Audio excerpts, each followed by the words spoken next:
Supreme court ने सोमवार को एक 25 साल पुराना फैसला पलट दिया। 7 न्यायाधीशों की संवैधानिक पीठ ने कहा कि 1998 में दिए गए फैसले से हम सहमत नहीं हैं।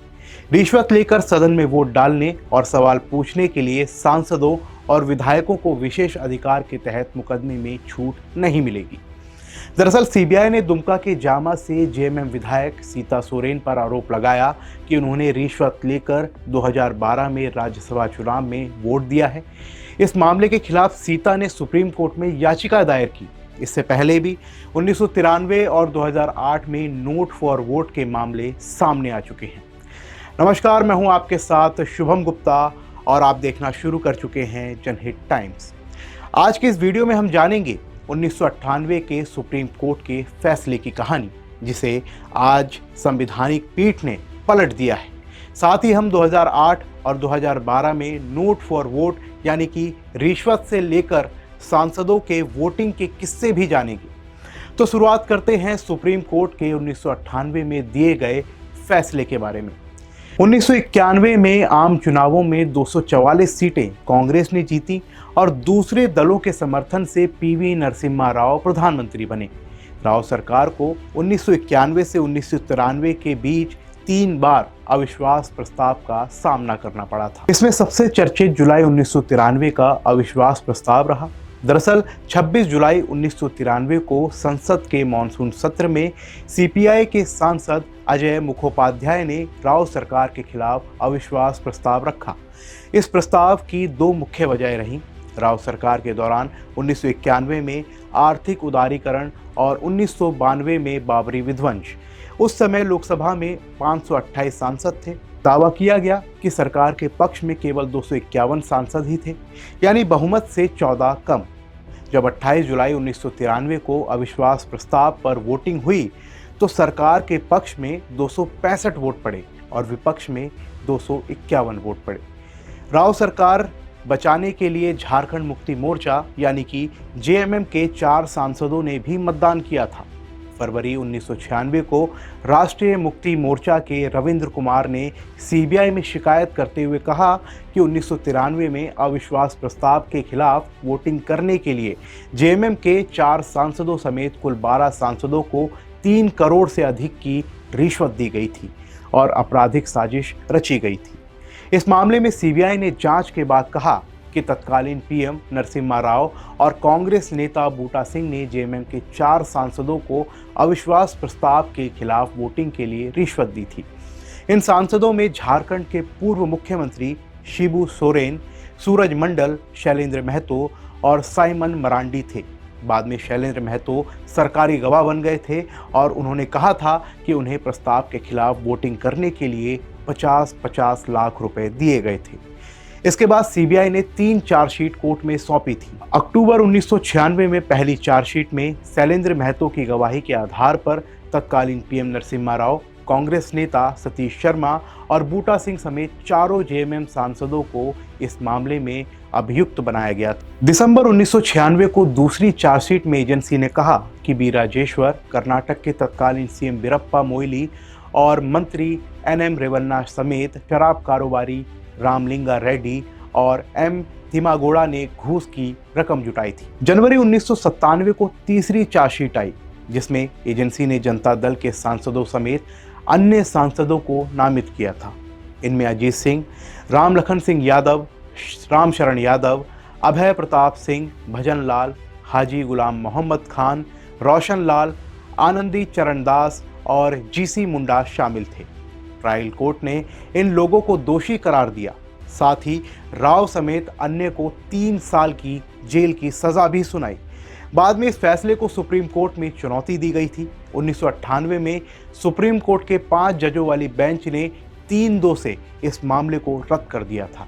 कोर्ट ने कहा था कि अनुच्छेद 105(2) और 194(2) का उद्देश्य ये सुनिश्चित करना है कि संसद और विधानमंडलों के सदस्य आज़ादी के माहौल में अपने कर्तव्यों का पालन करते हुए बिना किसी भय के सदन में बोलते और वोट देते हैं।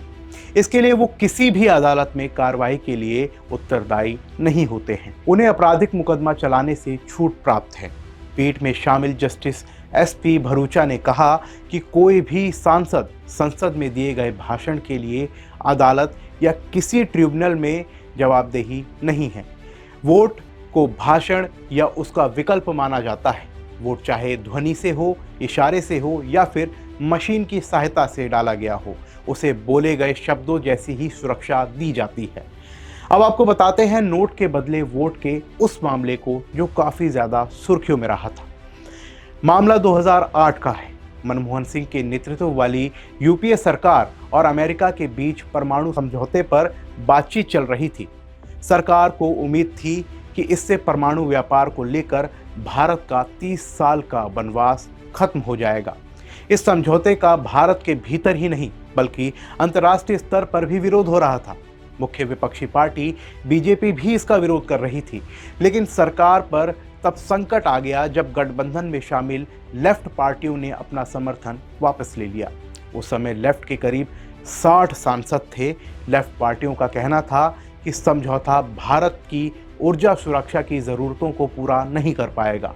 इससे देश की स्वतंत्र विदेश नीति पर भी असर पड़ेगा और कूटनीतिक मामलों पर अमेरिका प्रभावी होगा। लेफ्ट पार्टियों के समर्थन वापस लेने से सरकार अल्पमत में आ गई। सरकार बचाने के लिए तमाम तरह के हथकंडे अपनाए जाने लगे। उस समय समाजवादी पार्टी सरकार की खेवनहार बनकर उभरी थी। पार्टी सरकार को बाहर से समर्थन दे रही थी, लेकिन कुछ सांसदों ने पार्टी लाइन के खिलाफ जाकर मनमोहन सरकार गिराने के लिए अपना मन बना लिया था। इसके लिए मैनपुरी जेल में बंद तब के सपा सांसद अतीक अहमद वोटिंग में हिस्सा लेने आए थे। सपा के 39 में से 33 सांसदों ने अविश्वास प्रस्ताव के खिलाफ और 6 सांसदों ने समर्थन में वोट दिया था। प्रस्ताव के समर्थन में वोटिंग करने वाले बागी सांसदों में मुनव्वर हसन, SP सिंह बघेल, राज नारायण भुगोलिया, जयप्रकाश रावत, अतीक अहमद और अफजल अंसारी शामिल थे। उस वक्त अतीक और अफजल जेल में बंद थे। मनमोहन सरकार ने 22 जुलाई 2008 को लोकसभा में विश्वास प्रस्ताव रखा। सदन की कार्रवाई चल रही थी कि अचानक BJP के 3 सांसद अशोक अर्गल, फग्गन सिंह कुलस्ते, महावीर सिंह भोगरा आगे की सीटों की तरफ आकर नोटों की गड्डियां लहराने लगे। तीनों का आरोप था कि ये रुपए उनको सपा सांसद अमर सिंह और कांग्रेस सांसद अहमद पटेल ने वोटिंग के समय सदन से अनुपस्थित रहने के लिए दिए थे। हालांकि दोनों ने सदन में इन आरोपों का खंडन किया था। बहरहाल मनमोहन सरकार बच गई। सपा ने 2 निर्दलीय सांसद बालेश्वर यादव और ब्रजभूषण शरण सिंह को सरकार के लिए वोट करने को राजी कर लिया था। सरकार के पक्ष में 275 और विरोध में 256 वोट पड़े थे। इसके बाद तत्कालीन लोकसभा अध्यक्ष सोमनाथ चटर्जी ने दिल्ली पुलिस में केस दर्ज कराया। मामले में तीनों सांसदों सहित अमर सिंह और भाजपा के वरिष्ठ नेता लाल कृष्ण आडवाणी के पूर्व सलाहकार सुधींद्र कुलकर्णी को भी जेल जाना पड़ा था। पुलिस चार्जशीट में अमर सिंह और सुधींद्र कुलकर्णी को मामले का मास्टरमाइंड बताते हुए BJP के तीनों सांसदों और BJP कार्यकर्ता सोहेल हिंदुस्तानी को भी आरोपी बनाया गया। हालांकि नवंबर 2013 में आए फैसले में दिल्ली की एक अदालत ने सभी को क्लीन चिट दे दी थी। ऐसे ही 2012 में झारखंड के पूर्व CM शिबू सोरेन की बड़ी बहू और जामा से JMM विधायक सीता सोरेन ने कथित तौर पर राज्यसभा चुनाव में निर्दलीय प्रत्याशी RK अग्रवाल को वोट देने के लिए रिश्वत ली थी। CBI ने आरोप लगाया था कि अग्रवाल ने सीता को अपने पक्ष में वोट देने के लिए 1.5 करोड़ रुपए की रिश्वत दी थी। ये पैसे सीता के पिता B मांझी ने लिए थे। 2014 में झारखंड हाईकोर्ट ने उनके खिलाफ दर्ज आपराधिक मामले रद्द करने से इनकार कर दिया था। इसके बाद सुप्रीम कोर्ट का दरवाजा खटखटाया गया। सीता सोरेन ने याचिका में कहा कि अनुच्छेद 194(2) के तहत उन्हें इस मामले में छूट है। इस मामले में CJI DY चंद्रचूड़ की अध्यक्षता वाली 7 जजों की संवैधानिक पीठ ने फैसला सुनाते हुए कहा कि हम 1998 में दिए गए फैसले से सहमत नहीं हैं, जिसमें सांसदों और विधायकों को सदन में भाषण देने या वोट देने के लिए रिश्वत लेने पर मुकदमे से छूट दी गई थी। अगर कोई घूस लेता है तो केस बन जाता है। ये मायने नहीं रखता कि उसने बाद में वोट दिया था या फिर स्पीच दी थी। आरोप तभी बन जाता है जिस वक्त सांसद घूस स्वीकार कर लेता है। फिलहाल के लिए इस रिपोर्ट में बस इतना ही। देश और दुनिया की तमाम खबरों में बने रहने के लिए देखते रहिए जनहित टाइम्स।